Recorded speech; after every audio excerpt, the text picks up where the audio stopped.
মৃত্যু জীবনের এক পরম সত্য, কিন্তু তারপরে কি হয় তা আমরা কেউই জানি না।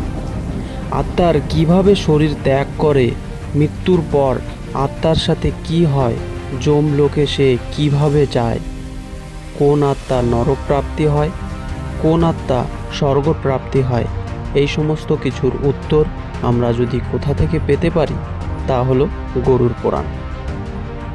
এই মহাপুরাণে খুবই রোমাঞ্চকর কাহিনী বিশেষ উল্লেখ পাওয়া যায়, যেখানে পক্ষীরাজ গরুড় শ্রীহরি বিষ্ণুর কাছে জিজ্ঞাসা করছেন, হে প্রভু, আমায় বলুন মৃত্যুর পর কতদিন পরে আত্মা যমলোকে যায়। এই প্রশ্নের উত্তরে শ্রীহরি পক্ষীরাজ গরুড়কে সমস্ত কিছু এক এক করে জানালেন। মৃত্যুর পরবর্তী ৩৬ দিনের কথা উল্লেখ করেন। গরুড় পুরাণের সেই তথ্যের ভিত্তির ওপর মৃত্যুর পর আত্মার সাথে কি কি হয়। গরুড় পুরাণ সর্বপ্রথম বলছে, মৃত্যুর সময় সেই ব্যক্তির কথা বলার ক্ষমতা চলে যায়। শরীর যখন শ্বাস প্রশ্বাস নেওয়া বন্ধ করে দেয়, তখন সেই মনুষ্য এক দিব্য দৃষ্টি শক্তি প্রাপ্ত হয়। আর সেই দিব্য দৃষ্টি মৃত্যুর সময় মনুষ্য এই কারণেই পেয়ে থাকে, যাতে সেই মনুষ্য সমগ্র সৃষ্টিকে এক সমান দেখতে পায়। তারপর আত্মাকে নিয়ে যাওয়ার জন্য যমরাজ্যের দূত এসে থাকে। এই মহাপুরাণ তারপর বলছে, আত্মা চিৎকার করতে করতে বাইরে বেরিয়ে আসে। আর যখন আত্মা সম্পূর্ণ শরীর থেকে বাইরে বেরিয়ে আসে, তখন তার গলায় যমদূত এক পাশ বেঁধে দেন। তারপর গরুড় পুরাণ বলছে, আত্মাকে নিয়ে যাওয়ার জন্য এক নয় বরং ২ যমদূত এসে থাকেন। কিন্তু যদি আত্মা পাপী হয়, তাহলে তাকে গরম বালি ও অন্ধকার ভরা রাস্তার মধ্যে দিয়ে আত্মাকে টেনে হিঁচড়ে নিয়ে যাওয়া হয়।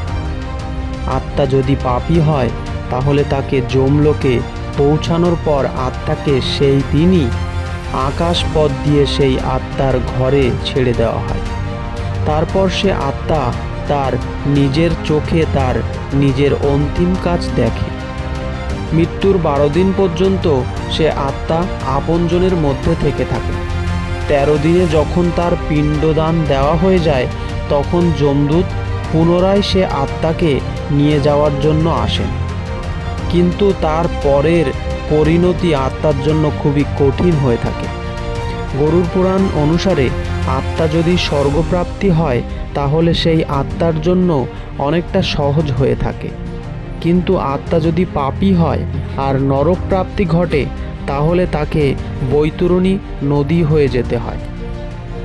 আর সেই বৈতরণী নদী গঙ্গার এক ভয়ঙ্কর রূপ। এই নদীর জল লাল রঙের হয়ে থাকে।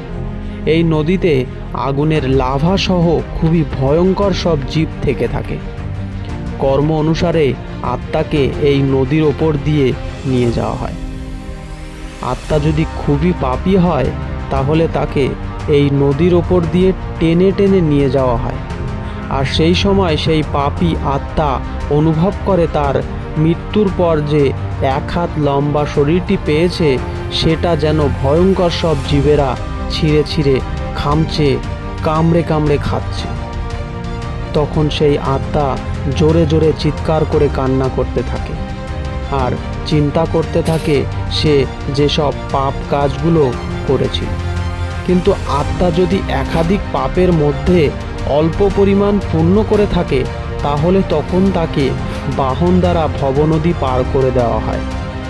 গরুড় পুরাণ তারপর বলছে, যদি কোনো পাপী আত্মা জীবনে একবার হলেও গরুদান করেছে, তাহলে সেই আত্মাকে এই নদীর ওপর দিয়ে টেনে টেনে নিয়ে যাওয়া হয় না, বরং সেই আত্মাকে বাহনের ওপর বসিয়ে নরক রাজ্যের দিকে নিয়ে যাওয়া হয়ে থাকে।